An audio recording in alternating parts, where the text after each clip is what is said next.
We are also on Weibo. Please check us out for more great videos. Here's how the magic really happened. Welcome to WatchMojo UK, and today we'll be counting down our picks for the top 10 behind-the-scenes secrets from Harry Potter. There's nothing in here about using defensive spells. Using spells? Well, I can't imagine why you would need to use spells in my classroom. Before we begin, we publish new content every day, so be sure to subscribe to our channel and ring the bell to get notified about our latest videos. For this list, we've gathered the juiciest, most surprising, and most significant on-set stories to emerge from the Harry Potter franchise. Major news stories from the films haven't been included, as we're focusing on facts which largely bypass the Muggle mass media. Okay, yeah, great.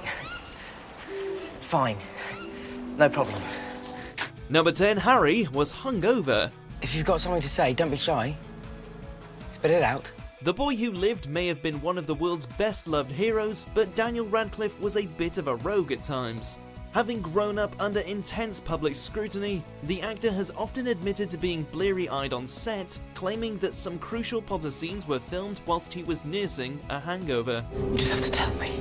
He has also spoken out about drunkenly hooking up with Harry Potter groupies, and some 2009 reports claimed that Radcliffe and Rupert Grint had been smoking a questionable roll-up, though both strongly denied those accusations. Should anyone, student or staff, attempt to aid Mr. Potter, they will be punished. Number 9, Draco's wife was his girlfriend. You go on. I want to check something.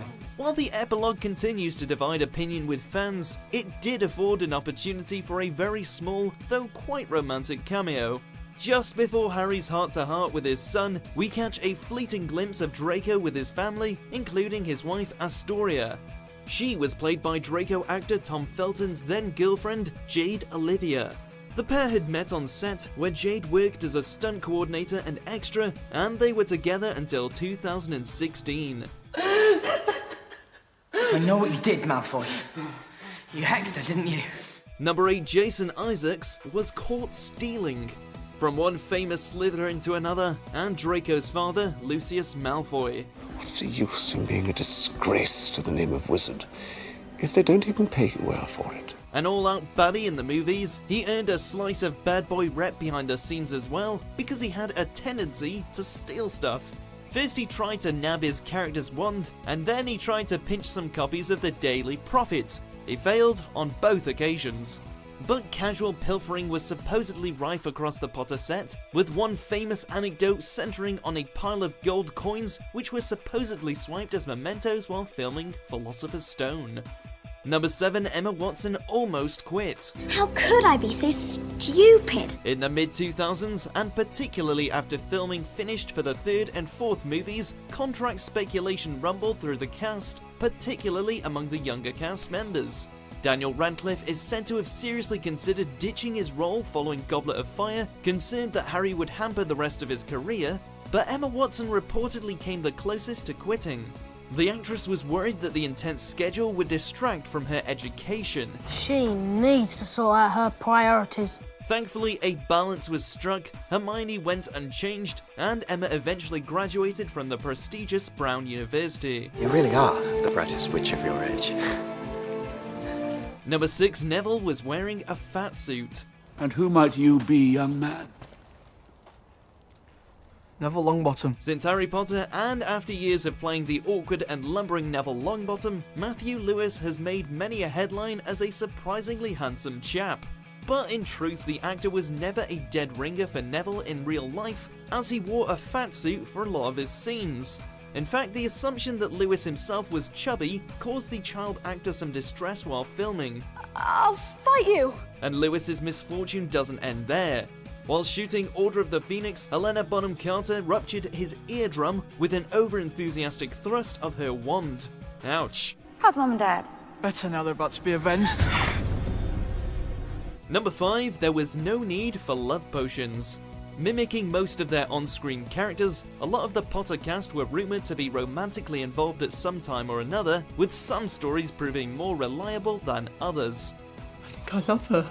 Daniel, Rupert, and Matt Lewis all supposedly had eyes for Emma Watson, but she was constantly linked with Tom Felton. I had a really terrible crush on Tom Felton. And while he was reportedly into Emma too, we've already seen that Felton paired off with Jade Olivia. He also admitted that Helena Bonham Carter was his biggest cast crush.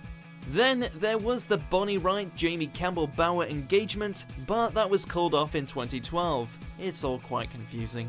I'm sure Harry's kissing was more than satisfactory. Number 4, Harry had lots of wands. Curious. Very curious.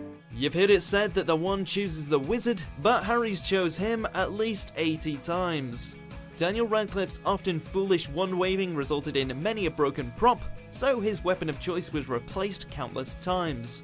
Sticking with breakages, the crew went through 14 battered Ford Anglias before filming finished on the Chamber of Secrets, and over 40 lockets were used in the making of Ron's Deathly Hallows Horcrux scene. And to further stats to blow Muggle minds, Ollivander's was filled with over 17,000 hand-decorated wand boxes, and the Gringotts chandeliers held 25,000 crystals each. Number 3, some famous lines were improvised. While these films are responsible for some of cinema's greatest ever quotes, some of the best one-liners weren't in the script at all. Like when Harry's running on Polyjuice Potion and Malfoy says this, I didn't know you could read. or when Lucius improvises this line, Let us hope that Mr. Potter will always be around to save the day. only for Harry to hit back with this. Don't worry. I will be. Barty Crouch Jr.'s tongue tick was also an on-set invention by David Tennant, and the oh-so-awkward hug between Voldemort and Draco was completely off the cuff too. No wonder Malfoy looks so taken aback. Number 2, Harry Potter and the Outbreak of Head Lice. Is this all real? Or is it just happening inside my head? Movies can suffer production delays for all manner of reasons, but few films are held up for this.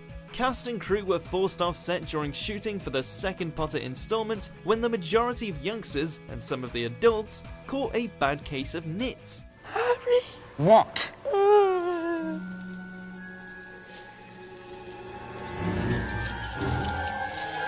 Proving that even Hogwarts students aren't immune to everyday school kid problems, the Chamber of Secrets was set back a couple of days while everyone de-liced.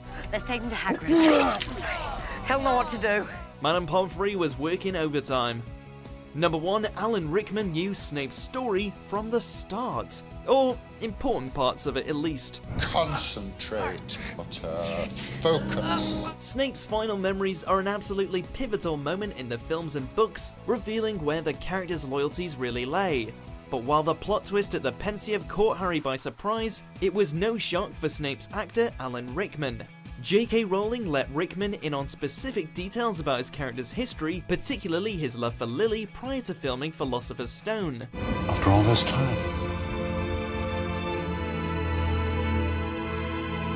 Always. As such, Rickman purposefully shaped his performance with snippets from Snape's story in mind, despite his directors being none the wiser. What a hero. Can you share what that was? No. Do you agree with our picks? Check out these other great clips from WatchMojo UK and subscribe for more great content.